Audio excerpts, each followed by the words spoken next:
আগে নিজের পড়াটা পড়তাম না, সকাল সকাল উঠে। এখন মানুষের লেগে সকাল সকাল উঠে যাইতে লাগে।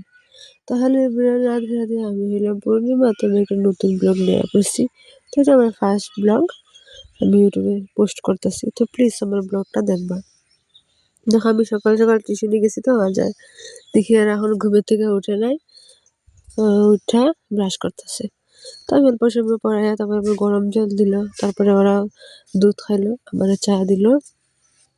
তো টিউশনটা শেষ করে আমি ঘরে আয়া পড়লাম। ঘরে আয়া মানে আমরা ঠাম্মার কিংবা পূজা হইব, 3টা পূজা হয়ে যায়। চণ্ডী পূজা, শিব পূজা, বিষ্ণু পূজা।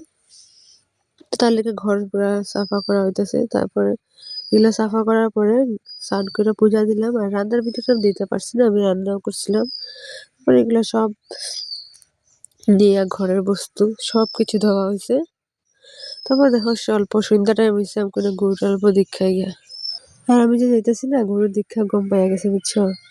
আর আমার দিকে দীক্ষা রয়েছে, আমি আইতাছি যে মাসি এদিকে আও তো, দেখো মা পানি পিঠা বানাইছে, খাওয়া মুখছি না, তুমি খাও। তারপরে গরুগুলোর দীক্ষা এলাম। আর এদিকে ঠাম্মায় কি ঝাড়ু বানাইতেছিল।